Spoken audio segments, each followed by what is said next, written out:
Saya sebutnya yang enak apa nih Pak? Agak panjang gitu. Pak MKC aja kali ya. Pak Betul. Muhammad KC ya. Ya. Oke Pak. Shalom Pak. Shalom. Assalamualaikum warahmatullahi wabarakatuh. Waalaikumsalam. Pak, pertama saya mau nanya nih Pak. Saya udah konfirmasi, saya Boleh. udah cek juga. Bapak memang namanya depannya H Muhammad K. Depannya itu Haji ya Pak? Betul. Berarti Bapak udah pernah naik haji gitu Pak, maksudnya Pak? Ya, saya pernah naik haji dulu tahun 97 yang pertama. Yang kedua, yang ketiga tahun 2001 saya pulang dari Arab. Bapak 3 kali naik haji Pak berarti Pak? Betul. Wah, berarti Bapak orang kaya nih Pak berarti ya? Bukan kaya, maksain karena wajib hukumnya seumur hidup orang naik haji. Ya, disertai bisnis juga gitu. Gimana tuh maksudnya bisnisnya Pak? Kalau membawa orang ke Arab kan 10 orang umroh minimal kan saya dapat gratisan dalam perjalanan, tiket pesawat dan menginap, begitu aja. Oh, berarti Bapak maksudnya tour guide dulu Pak, gitu Pak? Ya, semacam itu. Oh, oke. Jadi ini resmi nih ya haji, depannya H-nya itu beneran resmi haji ya Pak ya? Oh iya, itu mahal. Dapat ke sana tuh berapa puluh juta. Makanya kalau nggak dipanggil haji, awas loh. Itu nama yang sangat mahal buat saya. Oke Pak. Terus konfirmasi nih Pak, soalnya masih banyak yang bingung nih Pak Haji ini sebenarnya Muslim atau Kristen Pak? Islam. Ya, Islam atau Kristen? Islam. Bapak Islam? Secara de facto itu kan Islam saya. Cuman hatinya berhubung saya mendapat petunjuk dari Al-Quran, ya hati saya untuk Yesus. Oke.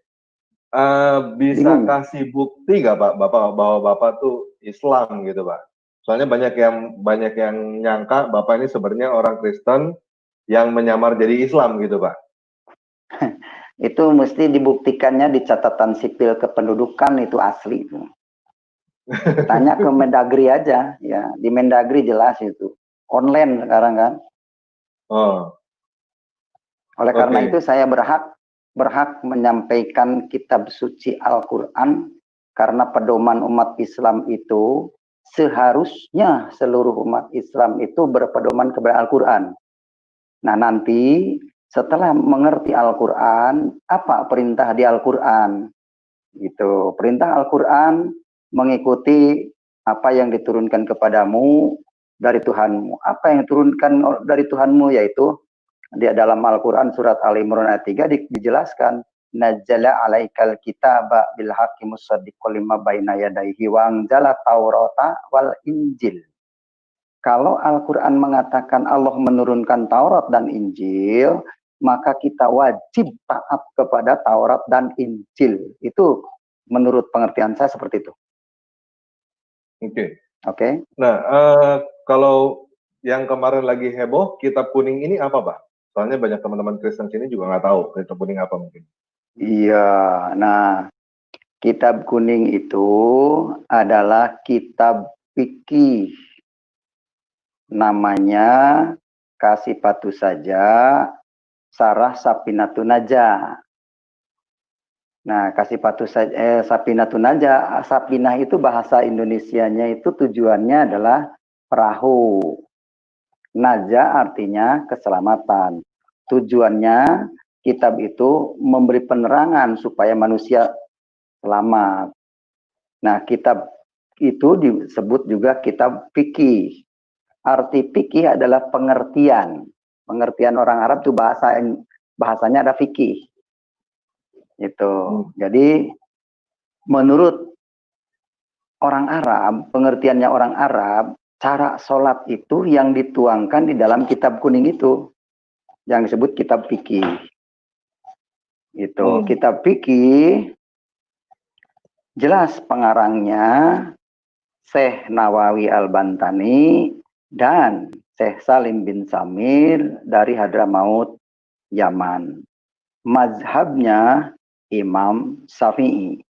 Siapa Imam Syafi'i? Imam Syafi'i itu adalah Muhammad bin Idris yang hijrah dari Mekah ke Mesir pada tahun 204 Hijriah, 200 Hijriah dan meninggal 204 Hijriah. Itu tentang kitab kuning.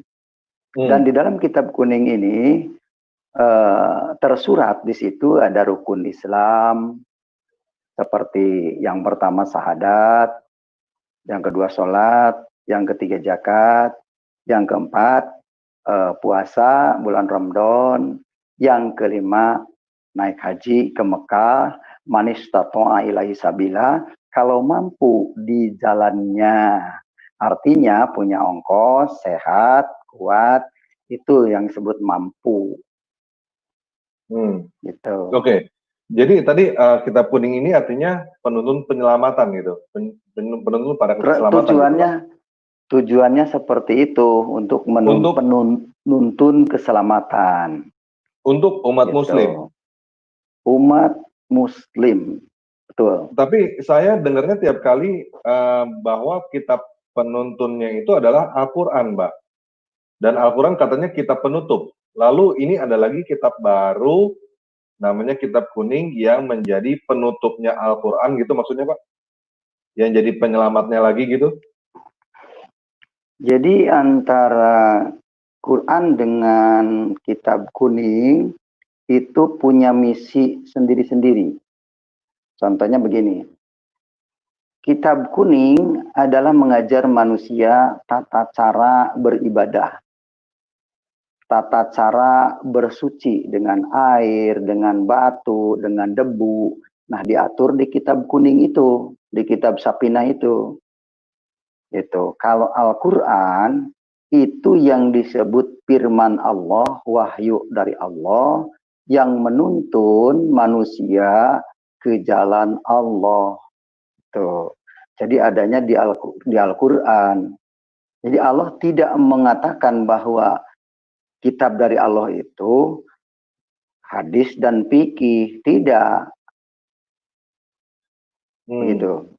Oke, kitab kuning ini soalnya kemarin saya dengar-dengar dari teman-teman yang NU ya, yang kemarin kejang-kejang kayak agak ya melapor dan lain-lain tuh dari pihak NU yang saya dengar teman-teman yang dari NU. Apakah kitab kuning ini hanya dipakai oleh NU atau di Muhammadiyah juga dan teman-teman lain Wahabi dan lain-lain itu Khalifah, Khilafah dan lain-lain? Apa mereka pakai kitab ini juga atau beda lagi, Pak? Oh, semua pakai. Semua yang melakukan sholat 5 waktu itu pakai, kecuali tukang becak yang nggak pernah sholat itu nggak pakai kitab kuning. Orang Kristen nggak pakai kitab kuning. Itu. Kalau yang namanya umat Islam itu wajib hukumnya melakukan kitab itu. Berarti kitab kuning ini adalah kitab suci juga atau bukan, Pak? Statusnya kitab suci atau apa gitu? Ya dianggapnya kitab suci, kitab perintah Allah, dianggapnya ya. Bagi orang yang belum tahu. Tapi kalau yang sudah tahu seperti saya, ya tidaklah. Itu kitab suci bagi orang yang tidak tahu. Karena semua umat beragama Islam itu melakukan sholat itu. Karena di Al-Quran ada dikatakan di surat Al-Ankabut, surat 29 ayat yang ke-45. Yang berbunyi, Utlu ma'uhiya ilaika minal kitab. Aqimus sholah. Dirikanlah sholat. Itu satu. Jadi di situ tidak dijelaskan secara detail dirikanlah sholat itu seperti apa. Oleh karena itu, karena tidak ada perincian di Al-Quran tentang sholat seperti apa, maka ditafsirkanlah oleh orang Arab di pengertian orang, menurut pengertian orang Arab, yaitu sholat itu adalah duhur, asyar, maghrib, isya, dan subuh. Nah, itu yang disebut sholat. Itu pengertiannya orang Arab. Karena aqimus sholat, dirikanlah sholat. Hanya belum dilengkapi seperti apanya. Begitu. Berarti nggak ada di itu ya. Terus apa? Buku kuning ini sebenarnya dibikinnya kapan, Mbak? Menurut gambaran itu sekitar tahun sampai ke Indonesia ya, dari Gujarat itu yang membawakan ajaran kitab kuning itu adalah tahun 1855. Itu kira-kira seperti itu. Jadi menyebar ke Asia tahun 1855. Terus bedanya kitab kuning sama hadis itu apa, Pak? Bedanya kitab kuning itu karena warna kertasnya kuning. Hadis juga kitabnya kuning. Tafsir Jalalain juga yang menafsirkan Al-Quran juga warnanya kuning. Gitu. Jadi istilah bahasa di kitab kuning itu enggak bahasa istilahnya, karena warnanya kuning maka dikenallah kitab kuning. Terus disebut kitab gundul karena gundul tidak ada tanda bacanya, baik itu Jabar, JR, PS, tidak ada. Kalau bahasa Sunda kan seperti itu. Jadi sebut kitab gundul. Jadi tulisannya hanya tulisan huruf aja kayak tulisan biasa gitu. Orang Arab mengerti. Kalau orang Indonesia, kalau nggak diajarin cara bacanya, nggak ada yang ngerti gitu. Apalagi artinya. Jadi banyak orang yang melakukan sholat itu hanya turun temurun dari ajaran orang tua gitu. Sebenarnya mereka tidak benar-benar mengerti. Oke. Pak, saya mau nanya Pak, ini yang dimaksud dengan kutip, Bapak kelihatan nggak sekarang nih di layar ini Pak? Yang dimaksud kitab kuning yang mana ini Pak? Yang mana nih Pak? Ini ya. Kelihatan Pak? Kelihatan. Tuh, yang tengah tuh. 1, 2, 3. Yang keempat no. Yang keempat ya. Ini. Nah, itu dia. Iya. Ini ya kitab kuning, dalamnya kuning ya. Benar. Oke. Terus ini kalau nggak salah yang bikin Syekh Nawawi ya? Iya, Syekh Nawawi Al-Bantani, iya betul. Nah iya betul itu. Syekh Muhammad Nawawi Al-Jawi Al-Bantani. Benar atau itu. Syekh Nawawi Al-Bantani lahir di Tanara Serang tahun 1230 Hijriah atau 1813 Masehi, meninggal di Mekah. Seorang ulama Indonesia bertaraf internasional yang menjadi imam Masjidil Haram. Betul. Dia bergelar Al-Bantani karena berasal dari Banten, Indonesia. Dia adalah seorang ulama dan intelektual yang sangat produktif menulis kitab. Karyanya tidak kurang dari 115 meliputi ilmu fikih, tauhid, tasawuf, tafsir, dan hadis. Oh, jadi dia bikin fikih, bikin buku tauhid juga, bikin tasawuf juga, bikin tafsir juga, dan bikin hadis juga. Iya. Wow. Tahun 1813 lahirnya, Pak. Berarti ini 1200 tahun, 1300 tahun setelah Muhammad meninggal ya? Iya, benar. Buku ini baru ada 1300 tahun setelah Nabi Muhammad meninggal, dan ini yang jadi pegangan umat muslim sekarang. Betul. Oke. Bisa dibilang juga kitab kuning ini adalah penuntunnya atau kitab sucinya yang menjadi penutup dong Pak. Bukan berarti penutupnya kalau begini bukan Al-Quran dong? Iya, bukan. Jadi justru saya juga bisanya saya pindah dari ajaran itu karena saya bingung mana ini yang harus dipegang. Karena Al-Quran mengatakan Al-Quran telah sempurna. Ada yang berbunyi ayat mengatakan seperti ini. Watamat kalimatur rabbika sidqan wa adlan. Telah sempurnalah kalimat-kalimat Tuhanmu dengan benar dan adil. Jadi kalau Al-Quran sudah sempurna, ngapain lagi harus ada kitab hadis dan fikih? Ini menurut saya, pendapat saya seperti itu. Gitu. Oke. Dan ini tidak pernah diceritakan, dijelaskan ini kepada santri. Ini loh kitab kuning itu karangan, nggak ada yang nyebut seperti itu. Hanya saya sekarang yang mengatakan itu dengan jujur. Karena memang itu karangan, ya kita harus jujur lah. Kalau nggak jujur berarti kita membohongi orang. Kalau saya tidak jujur sekarang berarti membohongi orang, dan banyak orang yang dibohongi, makanya banyak orang yang akan masuk neraka. Karena sudah jelas Al-Quran mengatakan di surat Al-Baqarah ayat 79 berkata, Bismillahirrahmanirrahim, fawailul ladina yaktubuna kitab thumma yaquluna hada min indillah. Jadi fawailul ladina yaktubuna kitab bi aidihim thumma yaquluna hada min indillah.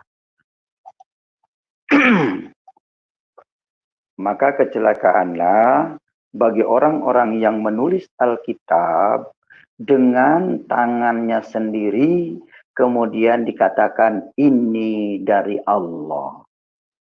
Nah, oleh para mu'alaf ditafsirkan ahli kitab itu Taurat dan Injil. Ditafsirkannya ahli kitab Alkitab. Padahal yang dimaksud dengan ayat itu sebenarnya kitab ini. Kitab kuning ini. Kenapa demikian? Kenapa demikian? Karena Taurat, Injil, Zabur, dan Al-Quran menjelaskan bahwa kitab yang dibenarkan oleh Allah itu adalah kitabnya Taurat dan Injil itu. Jadi maksudnya yang celakalah orang yang menulis kitab dengan tangan mereka sendiri, maksudnya maka celakalah orang-orang yang menulis kitab kuning gitu ya dengan tangan mereka sendiri, kemudian berkata ini dari Allah gitu ya. Nah itu dia. Jadi mengatakan itu sudah jelas dari karangan orang dibilang ini dari Allah. Kan itu kan membohongi diri sendiri. Emang ada yang ngomong begitu Pak, kitab kuning ini dari Allah gitu Pak? Yang ngomong secara langsung tidak ada. Cuma substansinya yang dimuat di dalam kitab kuning dikatakan ini dari Allah. Seperti tadi, sholat. Sholat itu perintah Allah yang 5 waktu, duhur, asar, maghrib, isya, subuh itu dibilang dari Allah kan. Padahal sudah jelas dari kitab kuning. Nah orang kalau tahu dari kalau tahu itu karangan dari dulu, saya yakin orang Islam banyak yang murtad dari dulu. Di Al-Quran di Al-Quran cuma dikasih tahu bahwa dirikanlah harus sholat. Dirikanlah sholat. Harus sholat. Cuman 5 waktunya itu ada di dalam kitab kuning. Betul. Jadi hanya itu direferensikan ke dalam kitab Quran, itu aja. Oke, jadi kitab Quran yang katanya sempurna harus disempurnakan lagi oleh kitab kuning dong Pak, kalau gitu Pak? Itu dia, makanya saya jadi bingung di situ, terlalu banyak kitab, ada hadis, ada tafsir juga banyak, tafsir Jalalain, tafsir Munir, tafsir Bajuri, gitu kan? Banyak banget kitab gitu. Ternyata mereka hanya bisnis jual kitab. Dari jual kitab itulah mereka akan mendapat penghasilan yang lumayan untuk kehidupannya begitu. Tapi saya jadi bangga nih Pak sebagai orang Indonesia Pak, karena ini made in Indonesia ini Pak. Oh iya, harus bangga kita. Harus bangga, cuman made in Indonesia ini. Buatan, makanya orang mayoritas di Indonesia ini Islam karena memang kitabnya buatan Indonesia. gitu. Makanya Arab itu kurang mematuhi kitab itu. Contoh, di dalam kitab fikih itu habis wudhu nih, habis wudhu ambil air wudhu mau sholat ya. Nah, kemudian kita bersentuhan dengan istri, batal harus wudhu lagi, nggak boleh bersentuhan. Gitu. Kenapa itu adanya di mana? Tidak. Itu adanya di mana? Di kitab kuning? Di kitab kuning. Jadi tidak boleh bersentuhan dengan perempuan kalau habis wudhu. Oke. Gitu. Dengan istri sendiri, saya dulu begitu, habis wudhu nggak boleh bersentuhan. Gitu. Tapi beda dengan di Arab. Di Arab istri orang juga saya pernah tuntun waktu muter-muter Ka'bah itu, tawaf.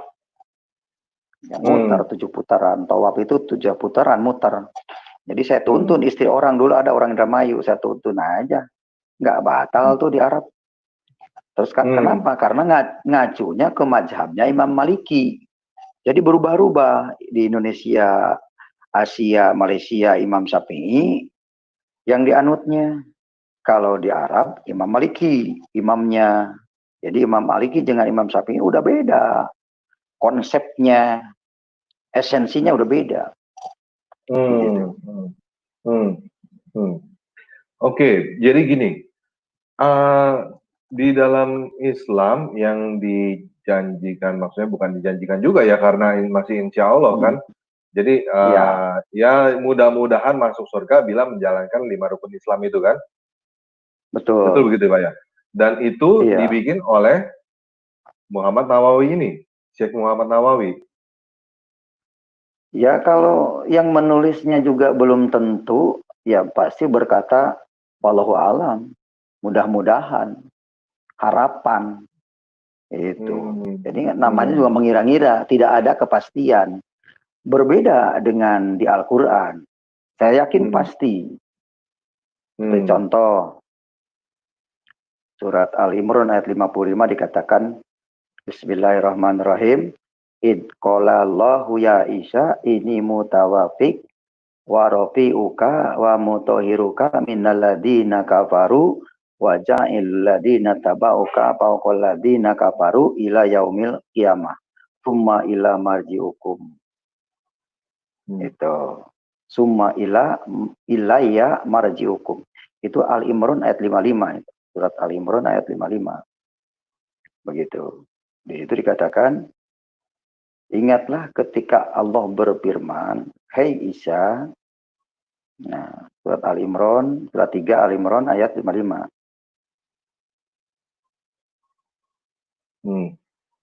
Ayat 55.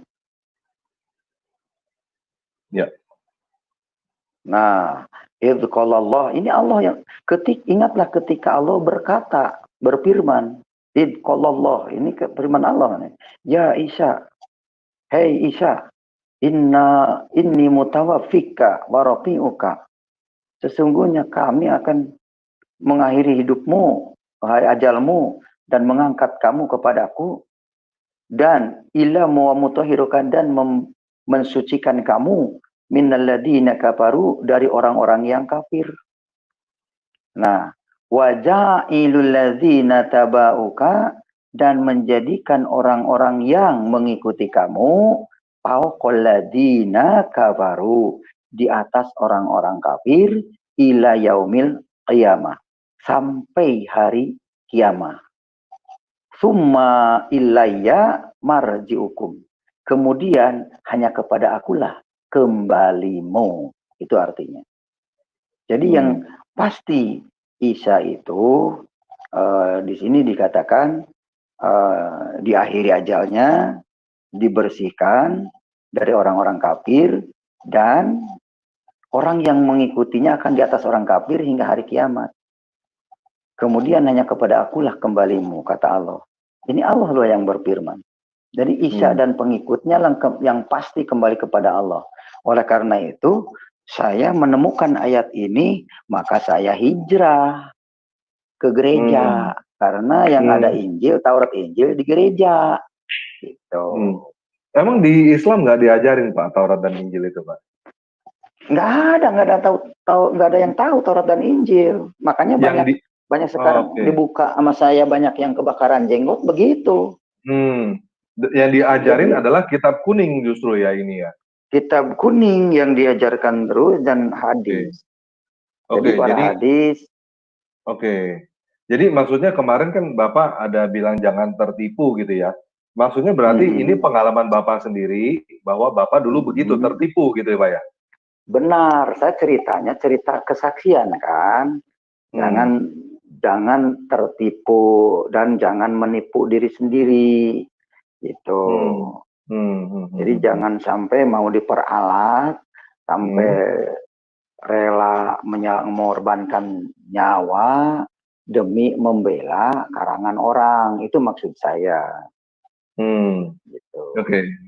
Jadi saya simpulin tadi yang ini barusan Al-Quran berkata Hmm. bahwa orang-orang yang mengikuti Yesus di atas orang-orang kafir sampai hari kiamat, gitu ya. Haleluya. Jadi Ah, haleluya. Kenapa haleluya? Haleluya itu sama dengan alhamdulillah.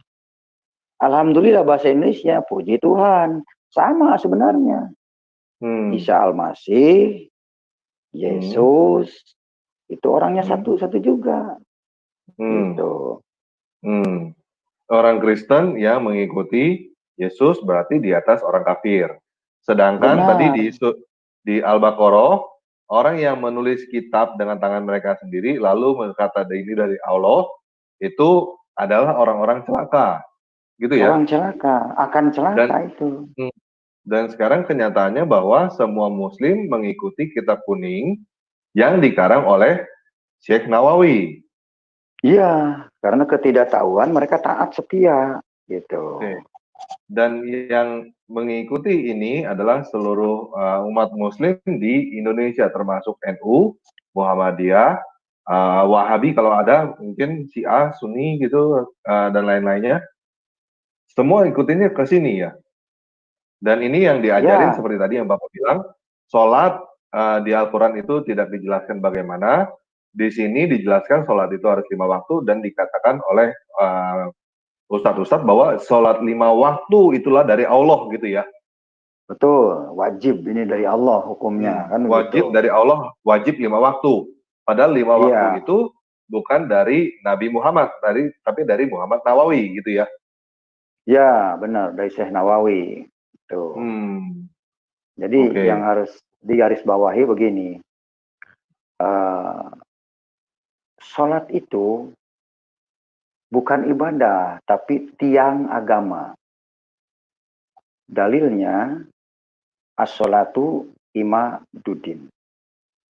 Sholat adalah tiang agama. Hmm, Man akomaha pakod akomadin. Barang siapa mendirikannya, maka orang itu mendirikan agama. Waman tarokaha pakod hadamadin. Dan siapa orang yang meninggalkannya, meninggalkan sholat 5 waktu, dia telah merobohkan agamanya. Jadi orang Islam ini yang tidak sholat itu sudah merobohkan agamanya. Itu. Waman tarokaha pahwal kafirun, itu kata hadis. Barang siapa yang meninggalkan sholat 5 waktu, mereka itulah kafir. Itu kata hadis. Gitu. hmm, hmm, Makanya kenapa banyak mu'alaf menyebut kepada orang yang tidak sholat itu kafir. Orang Kristen itu kafir karena tidak pernah sholat seperti itu. hmm, Gitu. Jadi hasil penafsirannya dia, orang Kristen itu kafir karena tidak melakukan sholat 5 waktu. hmm. Ya, Berdasarkan kitab tidak kuning. berdasarkan kitab kuning. Mereka Hmm, tidak tahu justru bahwa orang sholat itu yang akan celaka.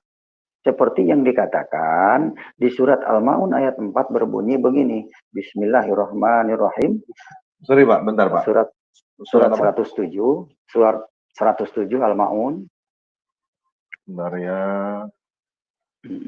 Surat 107 Al-Ma'un. 107. Al-Ma'un ayat Hmm, 4. Nah, 4. yang berbunyi fawailul lil musallin alladzina hum an salatihim sahun. Maka kecelakaanlah bagi orang-orang yang sholat.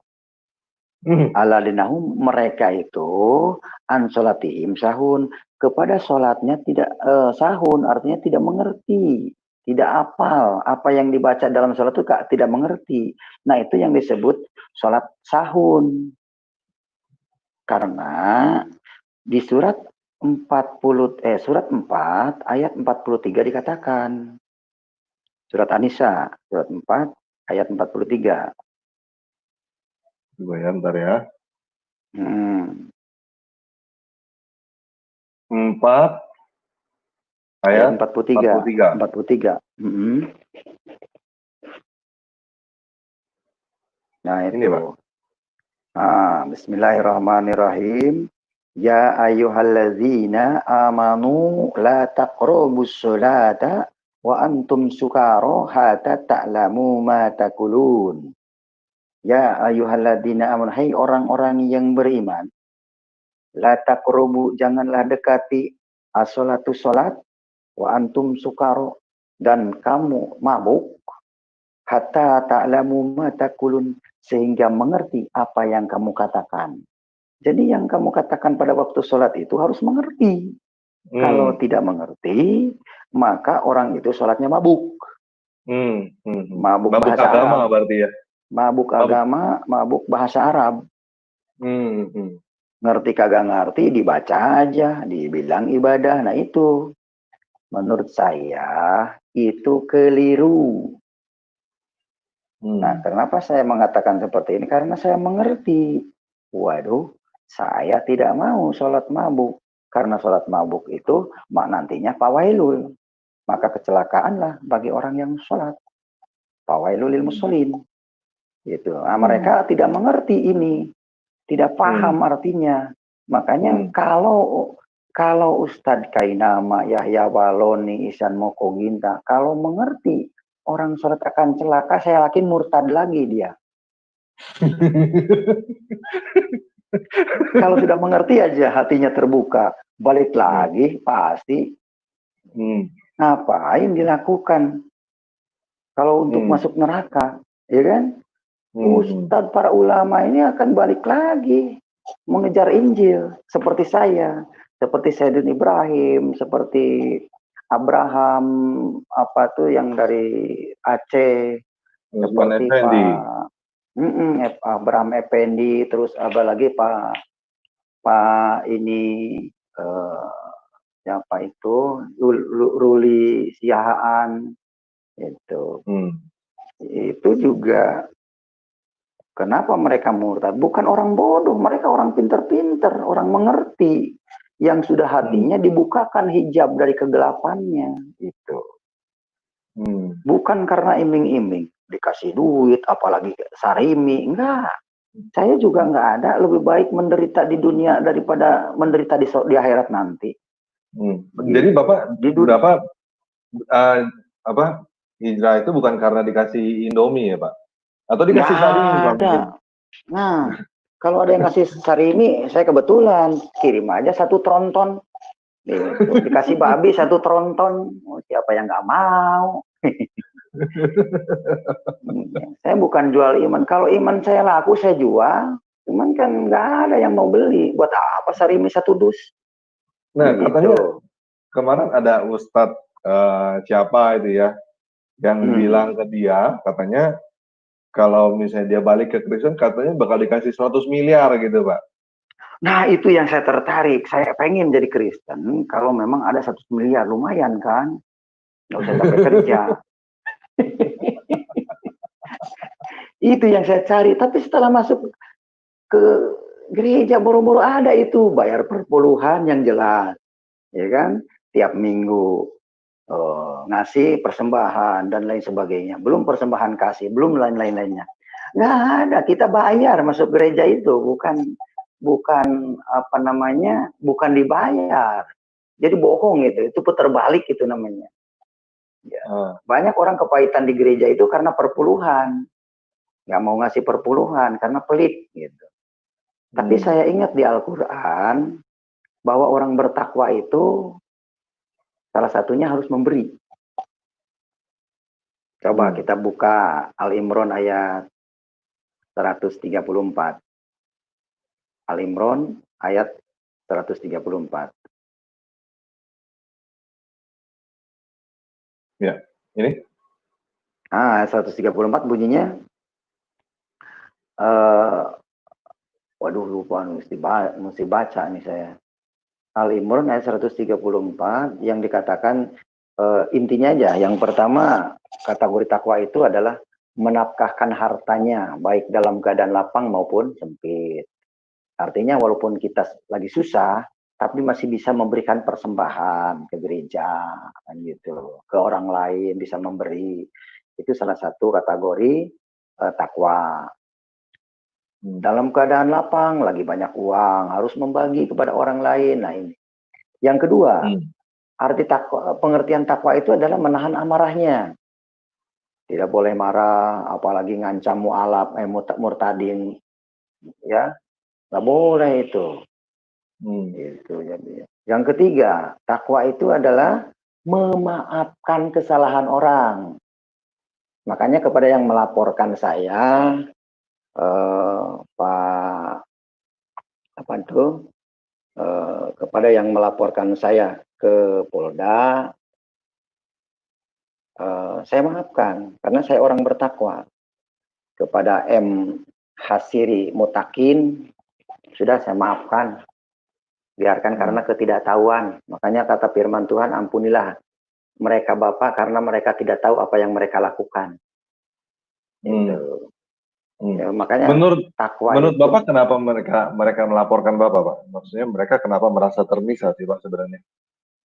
saya juga nggak ngerti itu apanya merugikan apanya, saya menghina di mananya, apakah saya menyampaikan ini bisa dikategorikan menghina? Menyampaikan ayat Quran ini apakah saya bisa dikategorikan menghina? Itu aja. Silakan publik yang menilai. Gitu. Dalam hal ini saya tidak berbicara orang harus Kristen. Saya tidak berbicara orang harus murtad. Saya hanya menyampaikan Al-Quran bunyinya seperti itu. Begitu. Terus dan kenyataan kitab kuning ini yang dipakai oleh umat muslim sebagai kitab suci, bisa dibilang begitu ya Pak sebenarnya ya? Bisa bilang seperti itu, kitab suci bahwa sangat sakral daripada Al-Quran gitu. Berarti kitab suci umat muslim sebenarnya ini, kitab kuning ini, berarti gitu ya, yang dipegang ya? Yang diikutin. Iya. Karena mereka diatur oleh kitab itu.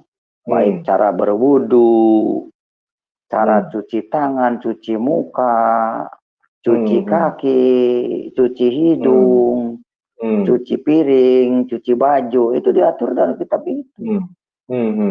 Berarti di sini, jadi saya juga bisa menanyakan kepada teman-teman yang muslim nih, yang lagi dengar kita hari ini. Jadi saya mau bertanya kepada teman-teman yang muslim sekarang, menurut kalian ini, kitab kuning ini adalah kitab suci atau bukan? Kan gitu Pak ya, berarti benar ya? Pertanyaannya itu kan? Nah, benar pertanyaannya itu. Pertanyaannya yang harus diperenungkan oleh teman-teman yang muslim adalah kitab kuning ini adalah kitab suci atau bukan? Kalau teman-teman bilang bukan kitab suci, buat apa diikutin? Kan gitu Pak ya, benar ya? Nah, yang ngomong tanpa ragi lo, bukan saya. Ntar diputar balik saya. Ya kan kalau bukan kitab suci. Dikiranya. Kalau bukan kitab suci. Nah, kalau kitab suci, berarti kan balik ke tadi, apa? Surat Ali Imran kan? Yang 55 kan? Iya. Kok Ali Imran? Ayat 3, surat Ali Imran ayat 3. Kepada Taurat dan Injil. Surat Ali Imran ayat 55 itu orang yang disucikan oleh Allah, diangkat oleh Allah. Nah, surat Ali Imran ayat 3 yang diturunkan oleh Allah itu adalah apa? Oh, yang ini apa? Yang apa? Orang yang dibenarkan oleh Allah. Oh, ayat Al-Baqarah. Al-Baqarah. Al-Baqarah 79 yang kalau misalnya teman-teman bilang kitab suci ini adalah kitab kuning ini adalah kitab suci, ya bagaimana dengan Al-Baqarah 79 kan? Yang katanya celakalah orang yang menulis kitab dengan tangan mereka sendiri dan berkata ini dari Allah. Dan kenyataan begitu ya Pak ya. Jadi ini dilema buat teman-teman yang muslim sebenarnya kitab kuning ini. Sangat dilema. Makanya mereka sangat santer melaporkan saya biar saya ini membungkam kebenaran ini. Tapi saya tidak. Orang Tuhan suruh bicara kok. Supaya manusia itu mendengar, karena ini hari-hari ini sudah semakin singkat. Dunia ini sudah semakin singkat. Corona ini sudah diambil satu-satu, orang ini meninggal. Jadi mau kemana kalian meninggal? Mau tetap beragama atau memang mau kepada Tuhan? Karena nanti di akhirat ini, di alam kubur itu yang ditanya bukan agamanya. Man robuka, siapa Tuhanmu? Nah ditanya artinya, kenalkah kamu dengan Tuhanmu? Coba mau jawab apa? Bilang Allah. Nanti kata malaikat, Allah yang mana yang kamu sembah? Toh ternyata yang di Arab itu batu. Jadi Allah yang mana? Kamu ngiblat kemana? Pak. Maksudnya di Arab itu batu gimana nih Pak maksudnya Pak? Jadi gini, ketika saya hajian ke Arab, waktu tawaf, mencium Ka'bah, itu bentuk Ka'bah itu wujudnya itu batu. Batu hitam. Orang Arab jujur, Hajarul Aswad. Hajar itu batu, aswadun hitam. Batu hitam. Tuh. Ada dalil yang mengatakan dulu batu itu putih dari sorga. Tapi di Al-Quran nggak ada, saya cari. Kalau di Al-Quran ada. Di hadis. Yang mengatakan katanya dulu batu itu putih. Karena dosa manusia, maka batu itu jadi hitam. Kata hadis. Kata orang yang mengatakan itu kata hadis. Gitu. Tapi saya sekarang sih sudah tidak terlalu. Nah itu dia batu. Batu itu. Batu hitam diputerin, dikelilingi ya. Itu dia bisa itu masuk ke situ. Gitu. Wah sekarang udah mewah, dulu mah belum, udah bangun tinggi banget. Nah itu dia gitu. Nah jadi waktu bukan musim haji mah masih bisa longgar, bisa mencium dekat karena nggak terlalu banyak orang. Kalau musim haji waduh nggak bisa itu mencium. Kalau bisa mencium waktu hajian waduh udah gembira banget. Gitu. Oke, lanjut. Pak, mungkin supaya teman-teman masih, mungkin ada teman-teman yang masih ragu Pak. Maksudnya ini kayaknya jangan-jangan nih Pak MKC itu cuma asal ngomong gitu. Bisa diceritakan nggak Pak sebenarnya orang haji itu ngapain Pak sebenarnya Pak? Ngomong-ngomong ada haji. Bapak kan udah naik haji nih Pak ya. Ada yang namanya turun haji nggak Pak? Turun haji nggak ada. Jadi kalau udah naik nggak bisa turun lagi dong gitu? Nggak bisa, kalau udah naik aja terus. Nah ini nih kitabnya nih, ini kan, nah ini rukun Islam nih. Jadi melaksanakan rukun Islam, syahadat, sholat ini kelihatan? Ya kelihatan. Nah, terus di sini kan yang terakhir ini hajian nih. Nah ini yang hitam itu yang di surat hijau. Nah ini wahijul baita man istata'a ilaihi sabila.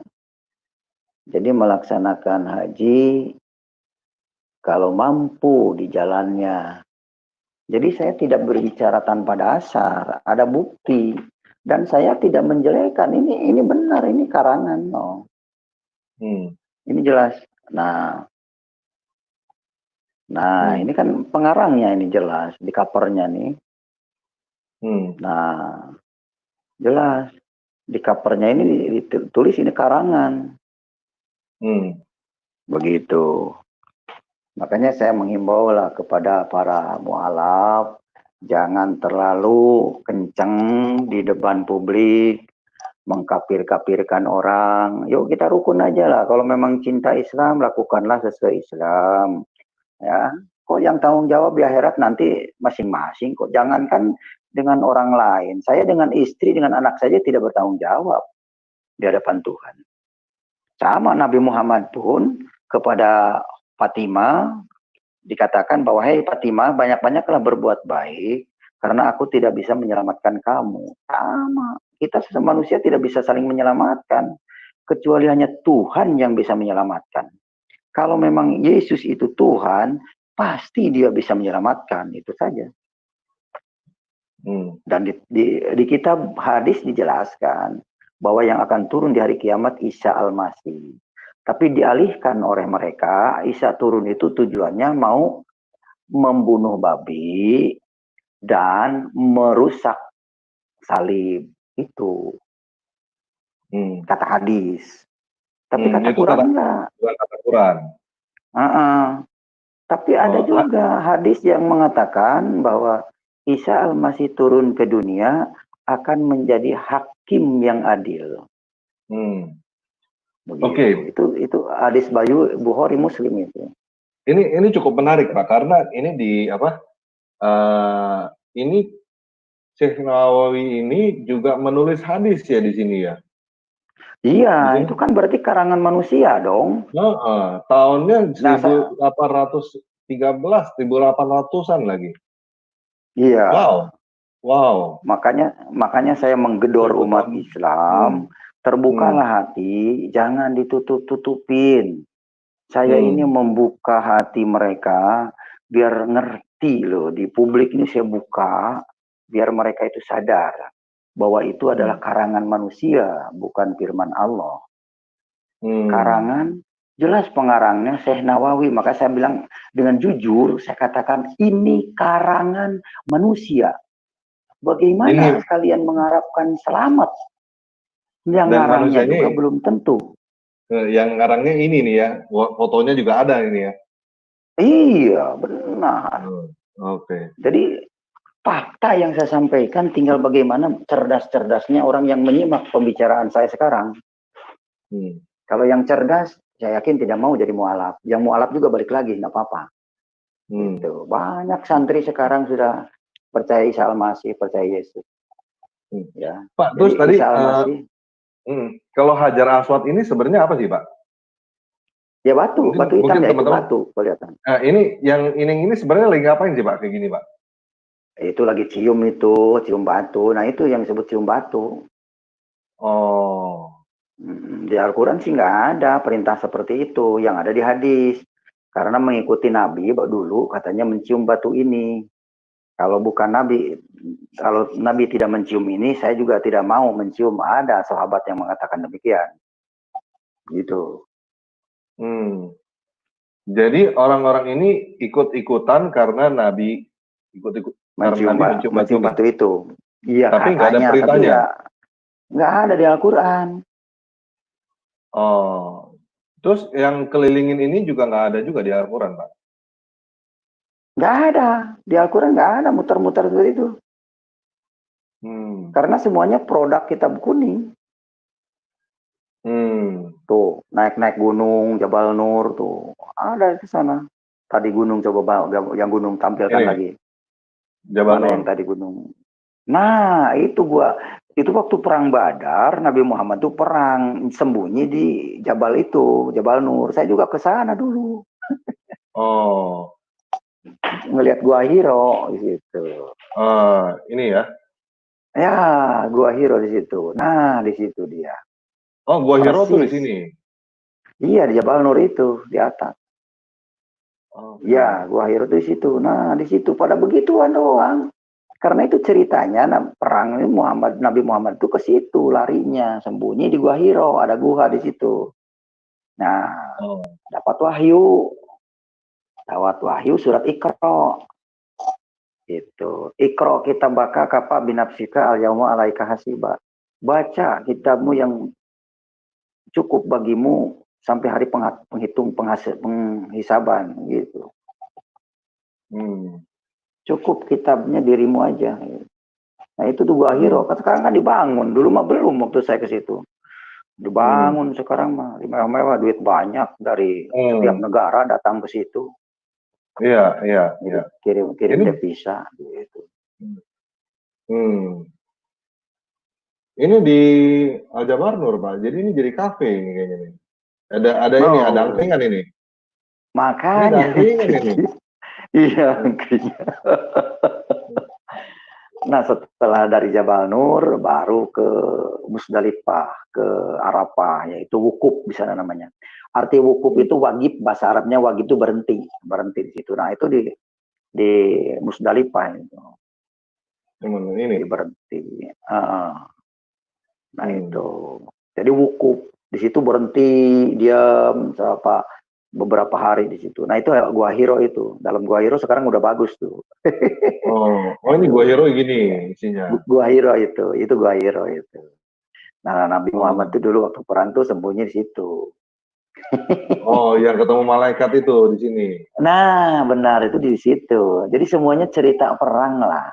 Kalau tahu itu cerita perang, ibarat contoh cerita perangnya Soekarno dibuang ke Digul, terus dibuang kemana lagi ke Semarang, ke Ambarawa, sama ibarat seperti itu. Terus dijadikan sejarah, terus dijual lah ke mancanegara. Bagaimana nggak kaya jual sejarah itu orang Arab. Nah, kirim kitab dari Arab, dipelajari oleh orang Indonesia. Nah, orang Indonesia dengan saudara ribut dengan sendirinya. Merasa paling benar. Itu. Nah, itu Gua Hiro itu di situ Jabal Nur namanya. Arti Jabal itu gunung. Nur itu cahaya. Jadi gunung cahaya itu maksudnya.